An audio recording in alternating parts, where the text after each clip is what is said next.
मेरी बहू रात को चुपके से वैसलीन लेकर जाती। उसके बाद कमरे से उसके रोने और सिसकियों की आवाज़ें आती। एक दिन मैंने दरवाजे पर कान लगाकर सुना तो होश उड़ गए।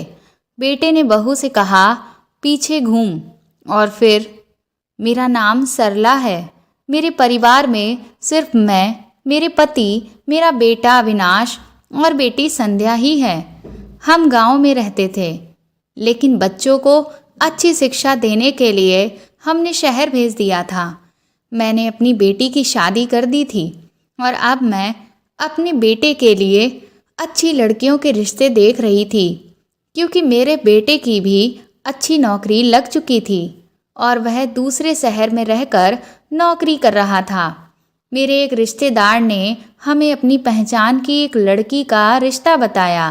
मैं और मेरे पति जब उस लड़की को देखने गए तो पहले ही नज़र में वह लड़की मुझे भा गई। उसकी सरलता और सीधापन मेरे दिल को छू गया। मैं जैसी बहू अपने बेटे अविनाश के लिए चाहती थी, मुझे वह लड़की बिल्कुल वैसी ही लगी। हम लोगों को तो वह लड़की बहुत पसंद आई, लेकिन अब बस मैं चाहती थी कि मेरा बेटा भी उस लड़की को पसंद कर ले। मैंने फ़ोन करके अपने बेटे को गांव में ही बुला लिया और उसको बताया कि हमने तुम्हारे लिए एक लड़की को पसंद कर लिया है। मेरी बात सुनकर अविनाश के चेहरे का रंग उड़ गया। मैंने उसे कहा कि तुम परेशान मत हो, पहले तुम लड़की से मिल लो, उससे बातचीत कर लो, उसके बाद ही हम किसी अंतिम फैसले पर पहुंचेंगे। 2 दिन के बाद हम अविनाश को लड़की वालों के घर लेकर गए, ताकि वह भी उस लड़की को अच्छे से देख ले और जो भी उसे ज़रूरी सवाल जवाब करने हो वह भी कर ले। जब हम घर लौट कर आए तो मैंने अपने बेटे से कहा कि बताओ बेटा, तुम्हें वह लड़की जिसका नाम सोनम था कैसी लगी? मेरे बेटे ने हमें कोई खास जवाब नहीं दिया। उसने कहा कि मुझे सोचने के लिए थोड़ा वक्त चाहिए। हमने सोचा कि शादी एक बहुत बड़ा फैसला होता है जो एकदम से कोई नहीं ले सकता, इसलिए हमने अपने बेटे को थोड़ा सोचने का वक्त दे दिया। ऑफिस से ज़्यादा लंबी छुट्टी ना मिल पाने के कारण मेरा बेटा अगले ही दिन वापस अपने शहर लौट गया। लेकिन 1 हफ्ते के बाद ही मेरे बेटे ने फ़ोन करके मुझे और मेरे पति को अपने पास बुला लिया। उसने कहा कि मैं आपको किसी से मिलवाना चाहता हूँ। मेरे मन में तरह तरह की आशंकाएं आने लगीं। मुझे लगा कि कहीं मेरे बेटे ने शहर में किसी को पसंद तो नहीं कर लिया। खैर, बेटे ने बुलाया था तो जाना तो था ही, इसलिए हम लोग तुरंत ही उसके पास पहुंच गए। शाम को ही वह जब घर लौटा तो अपने साथ एक लड़की को लेकर आया था। वह लड़की दिखने में तो सुंदर थी, लेकिन उसका जो पहनावा था वह मुझे थोड़ा अजीब लग रहा था, क्योंकि उसने बहुत ही ज़्यादा छोटे कपड़े पहन रखे थे। लेकिन मैंने सोचा कि शहर की लड़कियां इसी तरह के कपड़े पहनती हैं। मेरे बेटे ने कहा कि माँ, मैं इस लड़की को पसंद करता हूँ। उसने मेरे पति से कहा कि वह इसी लड़की से शादी करना चाहता है। अविनाश की ये बात हम दोनों पति पत्नी पर बिजली की तरह गिरी। उस वक्त तो हम दोनों पति पत्नी एक दूसरे का मुंह ही देखते रह गए। हमने अपने बेटे से कुछ भी नहीं कहा। अविनाश ने कहा कि आपको मिनी से अगर कुछ पूछना हो तो आप पूछ सकते हैं। मेरा बेटा जिस लड़की को प्यार करता था उस लड़की का नाम मिनी था। मेरा उस लड़की से कुछ भी पूछने का बिल्कुल भी मन नहीं था, क्योंकि उसका पहनावा और जो उसके हाव भाव थे उन्हें देखकर ही मेरा मन भर चुका था।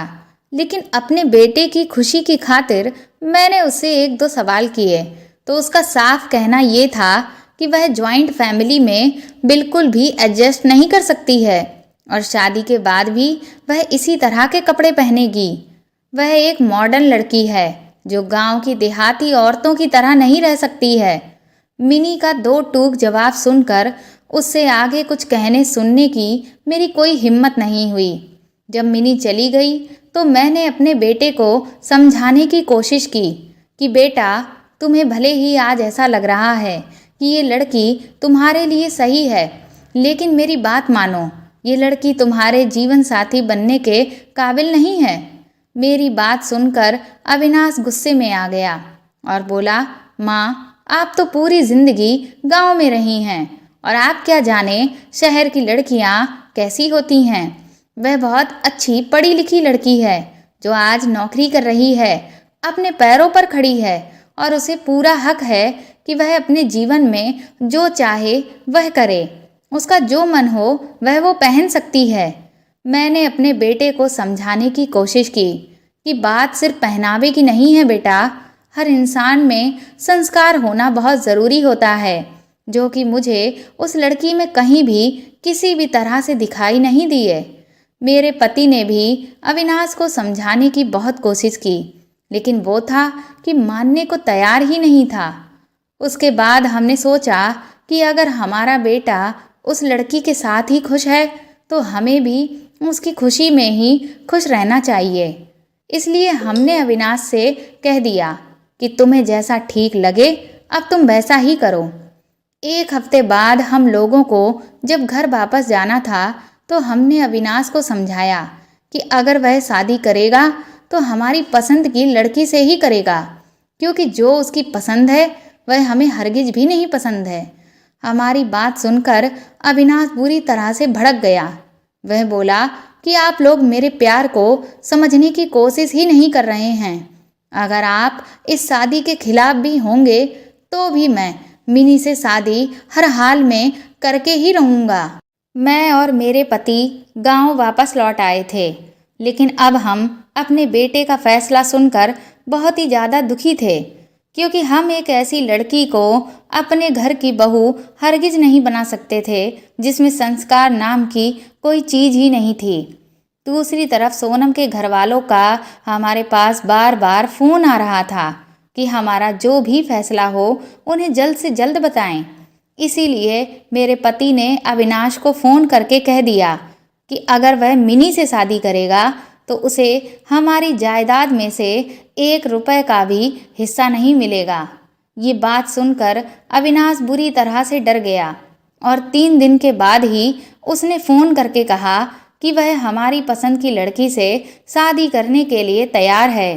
ये सुनकर हम सब खुशी से फूले नहीं समा रहे थे। हमने तुरंत ही सोनम के घर जाकर इस रिश्ते को पक्का कर दिया और जो ज़रूरी रस्में थीं वह भी पूरी कर लीं। जल्द ही पंडित जी से बात करके हमने सगाई और शादी की तारीख भी निकलवा ली और सारे रीति रिवाजों के साथ हम अपनी बहू को विदा करवा के अपने घर ले आए। सोनम को बहू के रूप में पाकर मैं बहुत खुश थी, क्योंकि मैं जैसी बहू चाहती थी सच में वह बिल्कुल वैसी ही गुणों वाली बहू थी। कुछ दिन सब कुछ बहुत अच्छे से बीता। उसके बाद जब अविनाश की छुट्टियां खत्म हो गईं तो हमने सोनम को भी अविनाश के साथ शहर भेज दिया। अब मैं अपने पति के साथ बहुत ही सुकून से अपनी ज़िंदगी जी रही थी, क्योंकि हमारी जो भी ज़रूरी जिम्मेदारियां थीं वह सब पूरी हो चुकी थीं और जैसा जीवन साथी हम अपने बच्चों के लिए चाहते थे बिल्कुल वैसा ही जीवन साथी हमारे बच्चों को मिला था। सब कुछ ठीक चल रहा था। धीरे धीरे अविनाश की शादी को 1 साल पूरा हो गया था और हम सब बच्चे की आस लगाए बैठे हुए थे, लेकिन सोनम को बच्चा नहीं हो रहा था। जब मैंने सोनम से इस बारे में बात की तो उसने कहा कि मुझे नहीं पता कि मुझ में क्या दिक्कत है। उसके बाद अविनाश और सोनम डॉक्टर के पास भी गए, लेकिन इस बात का कोई भी हल नहीं निकला। हम लोग इधर बच्चे की किलकारियां सुनने के लिए बहुत ही ज़्यादा बेसब्र थे। अविनाश सोनम का इलाज करवा रहा था, लेकिन बात अभी भी वहीं पर जैसी की तैसी ही थी। अविनाश मुझसे कहने लगा, मैं तो पहले ही इस लड़की से शादी नहीं करना चाहता था, लेकिन आप लोगों ने ज़बरदस्ती मेरी इससे शादी करवा दी। अब लीजिए, भुगतिए। अब तो आपका वंश आगे बढ़ने से रहा। उसकी बातें सुनकर मैं भी चुप सी हो गई, क्योंकि आखिर सोनम थी तो मेरी ही पसंद। इसीलिए अगर उसमें कोई भी कमी होती तो सुनना तो मुझे ही था। समय बीत रहा था, लेकिन अभी भी सोनम की गोद सूनी ही थी। धीरे धीरे 2 साल पूरे हो गए। लेकिन सोनम एक बार भी पेट से ना हो पाई। अब तो मुझे भी थोड़ी थोड़ी खीज सी सोनम पर आने लगी थी, लेकिन जब कभी मैं दूसरे नज़रिए से सोचती तो मुझे उसके लिए भी बुरा लगता। आखिर कौन सी औरत माँ नहीं बनना चाहती, लेकिन हम भी अपनी भावनाओं के आगे मजबूर थे। दूसरा, हमारे आसपास के जो भी रिश्तेदार बिरादरी वाले थे वह भी तरह तरह के ताने मारने लगे थे कि एक बांझ लड़की से अपने बेटे की शादी करवा दी। इधर अविनाश भी सोनम को लेकर हम लोगों को आए दिन खरी खोटी सुनाता रहता था। एक दिन अविनाश ने कहा कि मैं अब एक बांझ के साथ नहीं रह सकता, मुझे भी अपना वंश बढ़ाना है, इसीलिए मैं अब दूसरी शादी करने की सोच रहा हूँ। पहले तो अविनाश की बात सुनकर हमें गहरा धक्का लगा, लेकिन अपनी जगह मुझे वह भी ठीक लगा। अपने बेटे के नज़रिए से अगर देखती तो उसके लिए ये फैसला सही था, लेकिन अगर मैं अपनी बहू के नज़रिए से देखती तो ये फैसला बहुत ही गलत था। मैं अब बड़ी ही उलझन में फंस चुकी थी। अभी ये सारी परेशानियां चल ही रही थीं कि एक दिन ऐसी घटना हुई जो मुझ पर बिजली बनकर टूटी। मेरे पति का हार्ट अटैक से देहांत हो गया। मैं तो जैसे पूरी तरह से टूट ही चुकी थी, क्योंकि मेरे पति मेरा बहुत बड़ा सहारा थे, लेकिन उनके जाने के बाद अब मैं बिल्कुल अकेली पड़ गई थी। कुछ दिनों के बाद जो भी लोग घर में थे वह भी सब चले गए और अकेलापन मुझे काटने को दौड़ने लगा। सोनम ने मुझसे कहा कि माँ, आखिर यहाँ गांव में रखा ही क्या है, यहाँ कौन आपकी देखभाल करेगा, इसलिए अच्छा यही होगा कि आप भी हमारे साथ शहर ही चलें। वहाँ आप हम लोगों के साथ रहेंगी तो आपका मन भी लगा रहेगा, और मैं भी तो शादी के बाद आपके साथ ज़्यादा दिन नहीं रह पाई, इसलिए अब आपको अपने बेटे और बहू के साथ ही रहना चाहिए। अविनाश ने कहा कि माँ, आपसे कोई ज़बरदस्ती नहीं है, अगर आपको इसी घर में अच्छा लग रहा है तो आप यहीं रह सकती हैं। लेकिन सोनम का कहना यही था कि नहीं माँ, आप यहाँ मत रहिए, क्योंकि मैं जानती हूँ भले ही इस घर से आपकी यादें जुड़ी हुई हैं, लेकिन अकेलापन बहुत बुरी चीज़ होती है जो अच्छे खासे इंसान को भी बीमार बना देता है, इसलिए अब आप हमारे साथ ही रहिए चलकर। कुछ दिनों बाद मैं अपने बेटे बहू के साथ शहर चली गई। वहाँ वैसे तो सब कुछ बहुत अच्छा था। मेरी बहू दिन भर मुझसे ढेर सारी बातें करती। मैं कभी उसके साथ बाजार जाती तो कभी नीचे पार्क में निकल जाती, लेकिन जो गांव का माहौल होता है वह शहर में कहाँ मिलता है। वैसी ताज़ी आबो हवा वहाँ देखने को कहीं नहीं मिलती। वैसा साफ आसमान, शुद्ध वातावरण हमें शहर में किसी भी हाल में नहीं मिल सकता। हर वक्त शोर शराबा बना रहता है, और तो और जो आसपास के लोग होते हैं उनमें भी बहुत ज़्यादा स्वार्थ झलकता है, क्योंकि कोई किसी से मतलब रखना ही नहीं चाहता। हर कोई बस सिर्फ पैसा कमाने की भीड़ में दौड़ता चला जा रहा है। शायद इसीलिए मेरा बेटा भी इसी तरह का हो चुका था। अभी मुझे शहर में आए हुए 1 हफ्ता ही हुआ था। एक रात अचानक से मुझे सांस लेने में दिक्कत होने लगी, तो मैंने सोचा कि मैं बालकनी में जाकर थोड़ा खुली हवा में टहल लूं। इसलिए मैं आधी रात को चुपचाप बालकनी में टहलने लगी। तभी मैंने देखा कि सोनम अजीब तरह से अपने दुपट्टे में कुछ छुपाकर लेकर जा रही थी। मैंने सोचा आखिर ऐसी कौन सी चीज़ है जिसे बहू छुपाकर लेकर जा रही है। फिर मुझे लगा कि हो सकता है कोई चीज़ हो, बेटे बहू की बात है। आखिर मुझ बुढ़िया को करना ही क्या। धीरे धीरे दिन बीत रहे थे। एक दिन बहू बाजार से ढेर सारा सामान लेकर आई। मैं सोफे पर बैठकर सब्जी छील रही थी और सोनम मुझे अपनी खरीदारी के बारे में बता रही थी। उसके बाद उसने एक वैसलीन का डिब्बा निकाला। वैसे मुझे हैरत ना होती, लेकिन वह डब्बा बहुत ज़्यादा ही बड़ा था, इसलिए मुझे कुछ अजीब लगा। फिर मैंने सोचा हो सकता है कि मेरी बहू अपने किसी ब्यूटी टिप्स की वजह से इन सब चीज़ों का इस्तेमाल कर रही हो, जिसकी मात्रा इतनी ज़्यादा लगती हो। इसलिए मैंने उस वक्त कोई सवाल नहीं पूछा। लेकिन अजीब बात यह थी कि सोनम उस डिब्बे को मेरी नज़रों से छुपाने की कोशिश कर रही थी।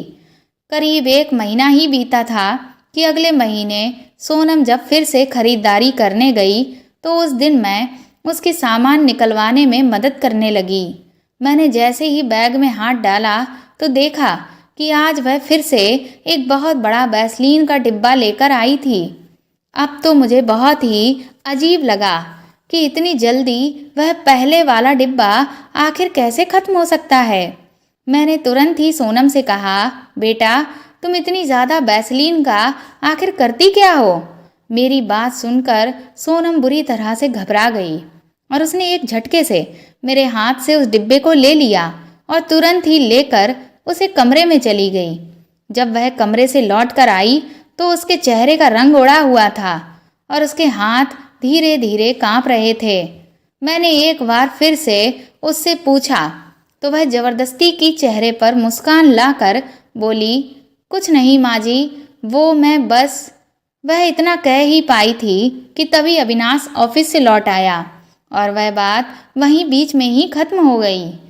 मेरे दिमाग में अब ये सवाल बार बार घूमता रहता था कि मेरी बहू वैसलीन को लेकर इतनी घबराई हुई क्यों रहती है और वह इतनी सारी वैसलीन का आखिर क्या इस्तेमाल करती है।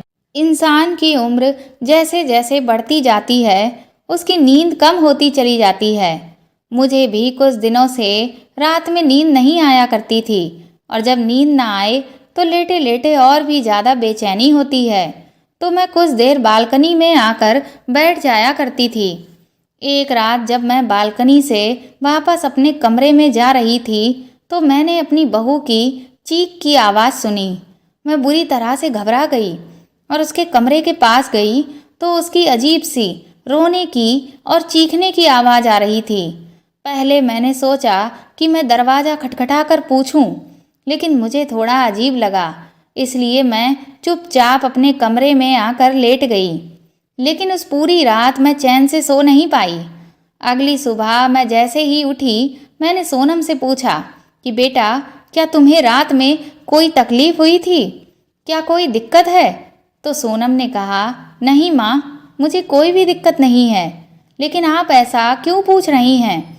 मैंने सोचा कि अगर मैं उसे यह बताऊंगी कि मैंने उसकी चीखने की आवाज़ सुनी तो वह पता नहीं मेरे बारे में क्या सोचे कि मैं उसके कमरे के बाहर खड़ी उसके कमरे की आवाज़ें सुन रही थी। इसलिए उस वक्त मैंने उससे कुछ भी नहीं कहा। सोनम अपना डॉक्टर से इलाज करवा रही थी और जब मैं आई तो वह मुझे भी अपने साथ डॉक्टर के क्लिनिक लेकर जाती थी। डॉक्टर का कहना यही था कि सोनम में कोई कमी नहीं है, लेकिन वह पेट से क्यों नहीं हो पा रही ये वजह हमें समझ नहीं आ रही। पहले तो मुझे लगा कि शायद मेरे बेटे में कमी है, लेकिन जब अविनाश के सारे टेस्ट भी सही निकले तब तो मेरी समझ से ये बाहर हो गया कि आखिर मेरी बहू को बच्चा क्यों नहीं हो रहा है। मुझे ऐसा लगने लगा कि कहीं ऐसा तो नहीं किसी ने मेरे बेटे बहू पर जादू टोना करवा दिया हो, इस वजह से उसे बच्चा नहीं हो रहा। दूसरी तरफ अविनाश दूसरी शादी करने की जिद पकड़े हुए था और वह आए दिन इस बात को लेकर मुझसे और बहू से झगड़ा करता था। मैंने उसे समझाने की बहुत कोशिश की कि जब तुम में और बहू में कोई कमी नहीं है तो इसका मतलब यह है कि कोई ऊपरी चक्कर है जिस वजह से तुम्हें बच्चा नहीं हो रहा है। मेरी बात सुनकर वह मेरा मजाक उड़ाने लगा। बोला, आप किस जमाने में जी रही हो माँ? ये सब अंधविश्वास की चीज़ें यहाँ नहीं होती। वह डॉक्टर इसकी कमी का पता नहीं लगा पा रही है। यह एक बांझ औरत है और मैं अब इसके साथ अपनी ज़िंदगी नहीं बिता सकता। इसलिए मैं जिससे प्यार करता था अब मैं उसी से शादी करूँगा। अब मैं आपकी एक भी बात नहीं सुनने वाला। मैंने अविनाश को समझाने की कोशिश की कि बेटा, जल्दबाजी में कोई भी गलत फैसला मत लो। वह लड़की ठीक नहीं है। सोनम से अच्छी पत्नी तुम्हें मिल ही नहीं सकती। लेकिन अविनाश था कि सुनने को तैयार ही नहीं था। मुझे कुछ भी समझ नहीं आ रहा था, इसलिए अब तो मेरी बची कुची नींद भी उड़ चुकी थी। मैंने अपने कुछ रिश्तेदारों से किसी अच्छे ओझा या बाबा के बारे में पता करने को कह दिया, ताकि मैं अपनी बहू को उसे दिखा सकूं, क्योंकि मैं नहीं चाहती थी कि अविनाश उस मिनी से शादी करे और अपना जीवन बर्बाद कर ले। उस रात भी मैं कुर्सी पर बैठी बैठी यही सब सोच रही थी कि तभी मुझे बाहर कुछ खटपट सुनाई दी। मैंने सोचा, इतनी रात में आखिर कौन है। मैंने धीरे से दरवाज़ा खोला तो सोनम फिर से वही वैसलीन का डिब्बा अपने दुपट्टे में छुपाकर लेकर जा रही थी और बार बार इधर उधर देख रही थी। मुझे उसके इस खुफिया तरीके से बहुत ही ज़्यादा हैरत होती थी और यह समझ नहीं आता था कि वह इतनी रात में वैसलीन के डिब्बे का आखिर करती क्या है। उसके कमरे में जाने के बाद मैं तुरंत ही उसके पीछे गई और उसके कमरे के बाहर खड़ी हो गई। थोड़ी देर के बाद मुझे सोनम की सिसकियों की आवाज़ आई और तभी मैंने वह सुना जिससे मेरे होश ही उड़ गए। मेरा बेटा सोनम के ऊपर चिल्लाकर उससे कह रहा था, पीछे घूम, और सोनम बेचारी उसके आगे गिड़गिड़ा रही थी, लेकिन वह उसके साथ शायद ज़बरदस्ती कर रहा था। उसके बाद उसने सोनम पर हाथ भी उठाया, जिसकी गूंज मुझे बाहर तक सुनाई दी, और वह एक बार फिर से बुरी तरह से दहाड़ा, पीछे घूम, और बस कुछ ही देर में सोनम की चीखने की आवाज़ कमरे के बाहर तक आने लगी। मैं वापस अपने कमरे में लौट आई। मुझे ये सब मामला अब बहुत ही गंभीर लग रहा था, लेकिन आखिर यह सब क्या था? वह मेरी समझ से बाहर था। मैंने उसी रात फैसला कर लिया कि जो कुछ भी हो यहाँ हो रहा है, मैं उसे अब जानकर ही रहूँगी। अगले दिन अविनाश के ऑफिस जाने के बाद मैंने सोनम को अपने पास बिठाया और रात वाला जो भी पूरा किस्सा था वह मैंने उसे साफ साफ सुना दिया। मेरी बात सुनकर सोनम बुरी तरह से फूट फूट कर रोने लगी और मेरे आगे हाथ जोड़कर कहने लगी कि माँ जी, अविनाश से इस सब के बारे में मत कहिएगा, नहीं तो वह मेरे साथ और भी बहुत ज़्यादा बुरा करेंगे। मैंने कहा, तुम्हें मेरी कसम है बेटा, जो भी बात है मुझे साफ साफ बताओ, मैं आज सब कुछ जानना चाहती हूँ। उसके बाद सोनम ने जो भी कहा उससे मेरे रोंगटे खड़े हो गए। वह बोली, माँ जी, आप जानना चाहती हैं ना कि मैं 2 साल से पेट से क्यों नहीं हो पाई? उसकी वजह यह है कि आपका बेटा मेरे साथ गलत तरीके से रिश्ता बनाता है, जिससे मुझे बहुत ज़्यादा तकलीफ़ होती है। और वैसलीन का इस्तेमाल भी मैं इसीलिए करती हूँ क्योंकि अविनाश की यही ख्वाहिश है। मेरी शादी उससे जब से हुई है तब से मुझे ऐसा लगता है जैसे मैंने कोई गुनाह कर दिया हो और वह मुझे उसकी हर रात सज़ा देता है। मुझ पर अपना पता नहीं किस बात का गुस्सा निकालता है। मैं भी इस तकलीफ़ को झेल झेल कर थक चुकी हूँ और हर दिन भगवान से यही दुआ करती हूँ कि काश मैं जल्द से जल्द मर जाऊँ। मैंने अविनाश को बहुत समझाने की कोशिश की, लेकिन वह मेरी एक भी नहीं सुनता है। उसे तो मेरी जरा भी परवाह नहीं है। मुझे जितनी ज़्यादा तकलीफ़ होती है उसे उतना ही ज़्यादा सुकून मिलता है। इसीलिए वह मुझे पीछे घूमने को कह रहा था। औलाद का सुख तो तभी मिलेगा ना जब जो सही तरीका है वह अपनाया जाएगा। गलत तरीका अपनाने से किसी को औलाद का सुख आखिर कैसे मिल सकता है? ये कहते कहते सोनम बेचारी फूट फूट कर रोने लगी और मेरे गले से लग गई। अपने बेटे की दरिंदगी सुनकर मेरे तो होश ही उड़ गए थे। मैंने कभी नहीं सोचा था कि मेरी औलाद इतनी नालायक निकलेगी। मैंने सोनम से कहा, बेटा, इसमें सबसे ज़्यादा गलती मेरी ही है, क्योंकि ये शादी मेरी मर्जी से हुई थी और मेरी खुशी की सज़ा आज तक अविनाश तुम्हें देता आया है। लेकिन बस अब और नहीं। मैंने तुरंत ही अविनाश को फ़ोन करके घर बुला लिया, लेकिन सोनम बार बार मुझसे हाथ जोड़कर यही कहे जा रही थी कि माँ जी, अविनाश से कुछ मत कहिए, वरना वह मेरा और भी बुरा हाल कर देंगे। जब अविनाश लौट कर आया तो मैंने उसे सारी बात बताई और कई तमाचे मार मार कर उसका मुंह लाल कर दिया। वह तो अपनी गलती की माफ़ी मांगने की जगह उल्टा हम पर ही चीखने चिल्लाने लगा कि अगर इस तरह की ज़बरदस्ती मेरे साथ करी जाएगी तो मैं ऐसा ही करूँगा। मैंने तो पहले ही कहा था कि मैं मिनी से प्यार करता हूँ और उसी से शादी करूँगा। मैंने अविनाश से कहा कि तुझे मिनी से शादी करना है ना, लेकिन क्या तू उसकी सच्चाई जानता है? मेरी बात सुनकर अविनाश हैरत से बोला कि सच्चाई? कौन सी सच्चाई? तो मैंने कहा, तूने कभी सोचा कि हमने तुझे मिनी से शादी ना करने का फैसला 3-4 दिन के बाद क्यों सुनाया? जिस दिन तूने मिनी को हमसे मिलवाया, हमने उसी दिन शादी से इनकार क्यों नहीं किया, जबकि तुझे अच्छे से पता था कि वह लड़की तो मुझे पहली नज़र में ही पसंद नहीं आई। लेकिन फिर भी मैं और तेरे पापा तेरी खुशी के लिए तेरी शादी उस लड़की से करा देते, अगर हमें उस रात उस लड़की की सच्चाई पता ना चलती। अविनाश ने कहा, कौन सी सच्चाई? मैंने उससे कहा कि जब हम यहाँ रुके हुए थे तो तुझे याद है, एक रात मैं और तेरे पापा कुछ दूरी पर टहलने के लिए निकल गए थे। उस जगह पर एक क्लब पड़ा जिसमें बहुत सारे लड़के लड़कियां अंदर बाहर जा रहे थे। उस क्लब के सामने एक पार्क था और हम उसी पार्क में बैठे हुए थे। तभी मेरी नज़र मिनी पर पड़ी और मैंने उसे 3 लड़कों के साथ उस क्लब से बाहर निकलते हुए देखा।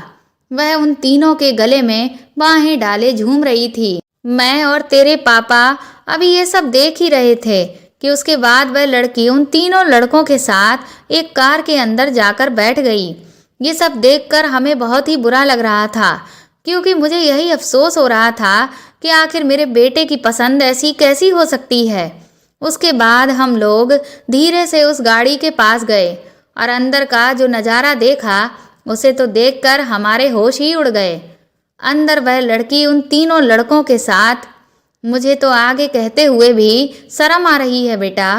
अविनाश को मेरी बात पर यकीन ही नहीं हुआ और वह मुझसे बोला कि अब आप मुझे रोक नहीं सकती, इसलिए मुझे मिनी के खिलाफ भड़काने की कोशिश कर रही हैं। मैंने कहा, ठीक है, अगर तुझे मेरी बात पर विश्वास नहीं तो मुझे पूरा यकीन है वह लड़की आज भी उस क्लब में जाती होगी, क्योंकि ऐसी गंदी आदतें कभी किसी की नहीं छूटती। आज रात 9 बजे के बाद तू खुद वहां जाकर अपनी आंखों से सब कुछ देख लेना। उस दिन रात के 9 बजे तक अविनाश बुरी तरह से बेचैन रहा। जैसे ही 8 बजे अविनाश तुरंत ही तैयार होकर चेहरे पर मास्क लगाकर घर से निकल गया। मैं दूसरी तरफ भगवान से यही प्रार्थना कर रही थी कि काश उस दिन मैंने जो कुछ अपनी आंखों से देखा वह सब कुछ मेरा बेटा भी देख सके और ये जान सके कि उसकी पसंद कितनी गलत थी। करीब 2 घंटे के बाद अविनाश घर लौट आया, लेकिन अब वह बिल्कुल शांत लग रहा था। वह कुछ भी नहीं बोल रहा था। मैं बार बार उससे पूछ रही थी कि क्या हुआ, तुमने वहाँ क्या देखा, पर उसके मुंह से एक शब्द भी नहीं फूट रहा था। फिर अचानक से वह रोने लगा और सोनम के पैरों में गिर पड़ा और उसके पैर पकड़कर उससे माफ़ी मांगने लगा।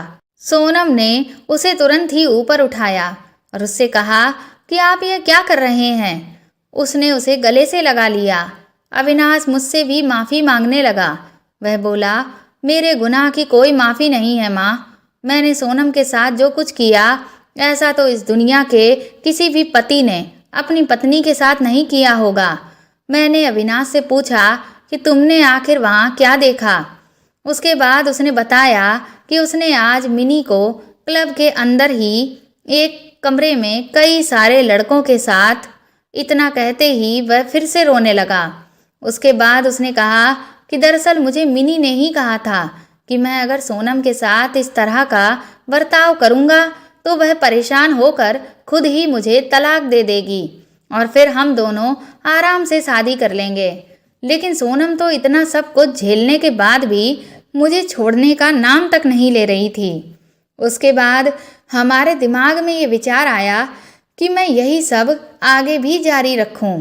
इससे सोनम कभी भी पेट से नहीं होगी, तो एक दिन आप लोग खुद ही परेशान होकर मुझे दूसरी शादी करने की इजाज़त दे देंगे, तो मैं मिनी से आराम से शादी कर लूँगा।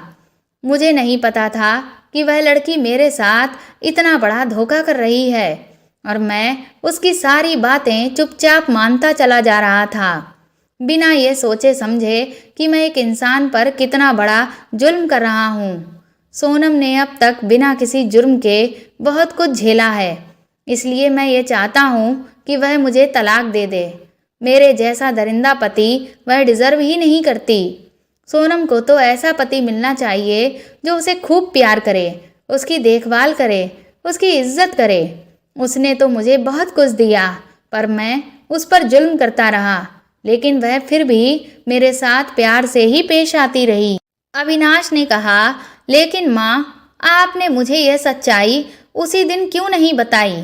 तो मैंने कहा, बेटा, मैंने तुझे इस डर की वजह से नहीं बताया कि अगर तुझे मिनी की ये हकीकत पता चल गई तो कहीं तू टूट ना जाए, क्योंकि मैं समझती हूँ कि सच्चा प्यार जब धोखा देता है तो इंसान बिखर जाता है। इसीलिए हमने तुझे उसकी सच्चाई नहीं बताई, लेकिन हमें क्या पता था कि मेरे ऐसा करने की वजह से तू सोनम के साथ इतना बड़ा गुनाह कर बैठेगा और हमारे किए की सज़ा उसे देगा। उस दिन मैं और मेरा बेटा, बहू, तीनों ही फूट फूट कर रोए। उस दिन सारे रहस्यों से पर्दा उठ चुका था और जो भी बुराइयां थीं वह आंसुओं में धुल चुकी थीं। अविनाश ने तो सोनम से कह दिया कि वह उसे तलाक दे दे, लेकिन सोनम ने कहा कि मैं आपसे सच्चा प्यार करती हूँ और मैं अब यही चाहती हूँ कि बीती सारी बातें भुलाकर हम अपने जीवन की एक नई शुरुआत करें और एक खुशहाल जीवन जिएं। उस दिन के बाद से सब कुछ ठीक हो गया और आज मेरे बेटे के 2 जुड़वा बेटे हैं और हम सब एक खुशहाल जीवन जी रहे हैं। तो दोस्तों, आपको ये कहानी कैसी लगी हमें कमेंट करके ज़रूर बताएं और प्लीज़ मेरे चैनल को सपोर्ट करें। इस कहानी को ज़्यादा से ज़्यादा शेयर और लाइक करें और अगर आप चाहें तो मुझे सुपर थैंक्स भी दे सकते हैं। साथ ही अगर आप मेरे चैनल पर नए हैं तो सब्सक्राइब करके बेल आइकन ज़रूर दबा दें ताकि आपको आगे के वीडियोस के नोटिफिकेशन मिलते रहें। Thank you.